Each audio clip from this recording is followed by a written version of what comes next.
Good day. We will present you to our topic, the topic of Moral Stages of Development by Lawrence Kohlberg. In our topic, there are 3 levels, and I will present you the level 1 and level 2. And the level 3, Mr. Blesildo will present you.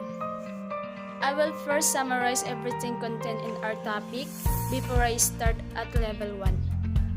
Kohlberg defined 3 levels of moral development: pre-conventional, conventional, and post-conventional. Each level has 2 distinct stages.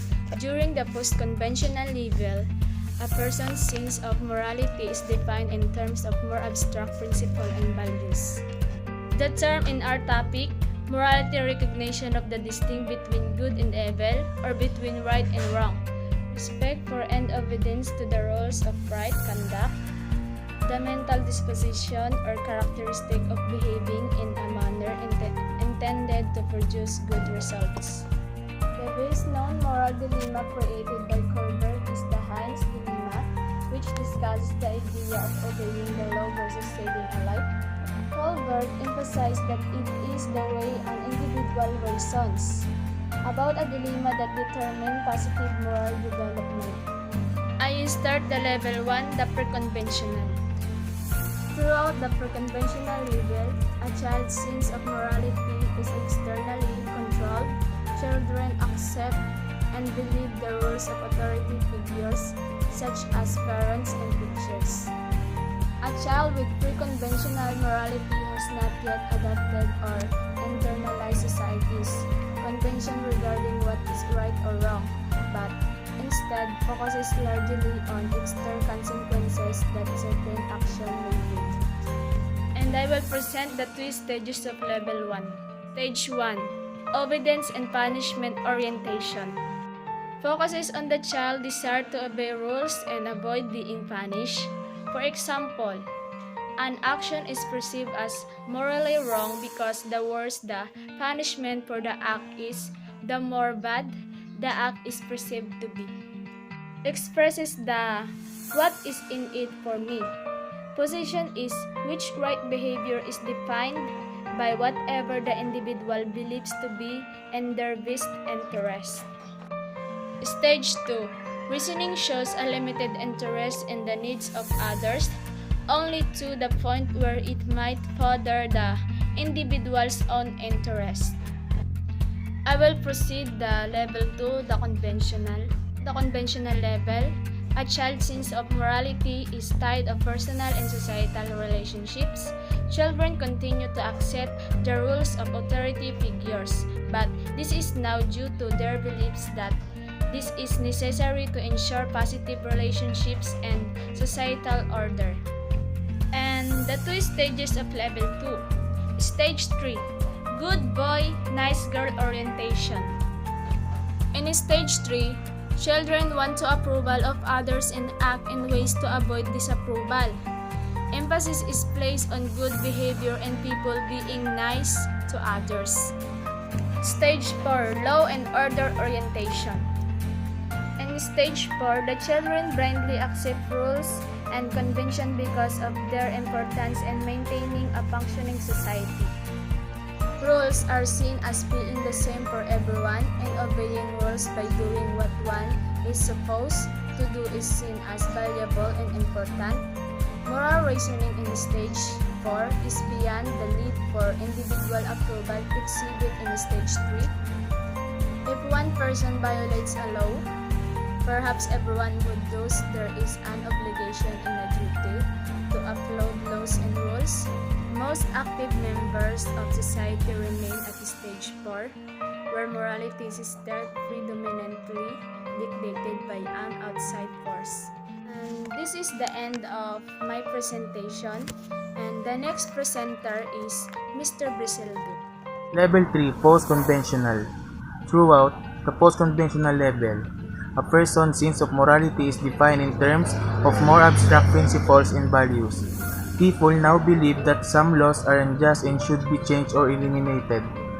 This level is marked by a growing realization that individuals are separate entities from society and that individuals may disobey rules inconsistent with their own principles.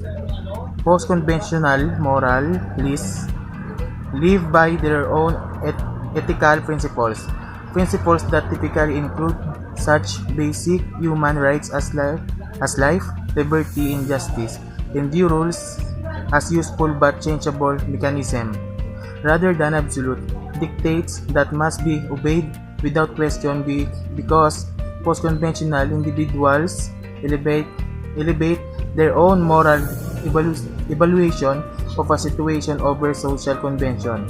Their behavior, especially at stage 6, can sometimes be confused with that of those at the pre-conventional level. Some theorists have speculated that many people may never reach this level of abstract moral reasoning. Stage 5. Social contract orientation. In Stage 5, the world is viewed as holding different opinions, rights, and values. Such perfect states should be mutually respected as unique to each person or community. Laws are regarded as social contracts rather than rigid edicts. Those that do not promote the general welfare should be changed when necessary to meet the greatest good for the greatest number of people. This is achieved through majority decision and inevitable compromise. Democratic government is thus theoretically based on Stage 5 reasoning.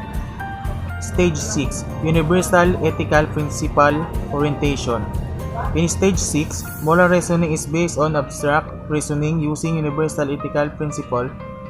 Generally, the chosen principles are abstract rather than concrete and focus on ideas such as equality, dignity, or respect. Laws are valid only insofar as they are grounded in justice, and a commitment to justice carries with it an obligation to disobey unjust law. People choose the ethical principles they want to follow, and if they violate those principles, they feel guilty. In this way, the individual acts because it is morally right to do so and not because he or she wants to avoid punishment. It is in their best interest. It is expected, it is legal, or it is previously agreed upon. Although Kohlberg insisted that Stage 6 exists, he found it difficult to identify individuals who consistently operated at that level. Critics of Kohlberg's theory. Kohlberg has been criticized for his assertion that women seem to be deficient in their moral reasoning abilities when compared to men. Carol Gilligan, 1982, a research assistant of Kohlberg, criticized her former mentor's theory because it was based so narrowly on research using white upper-class men and boys.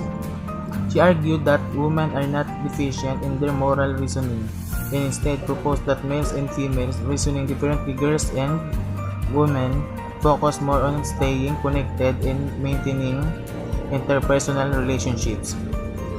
Kohlberg's theory has been criticized for emphasizing justice to the inclusion of other values, with the result that it may not adequately address the argument of those who value other moral aspects of actions. Similarly, critics argue that Kohlberg's stages are culturally biased, that the highest stage in particular reflect a westernized ideal of justice based on individualistic thought. This is bias against those that live in non-Western societies that place less emphasis on individualism. Another criticism of Kohlberg's theory is that people frequently demonstrate significant inconsistency in their moral judgments. This often occurs in moral dilemmas involving drinking and driving or business situations where participants have been shown to reason at a lower developmental stage, typically using more self-interest driving reasoning than authority and social order obedience driving reasoning. Critics argue that Kohlberg's theory cannot account for such inconsistencies. This is where our presentation ends. By the way, I'm Ronielyn Limon and my partner. Blesildo III de Horiondo. We will show the link origin in our topic for all information of Moral Stages of Development by Lawrence Kohlberg.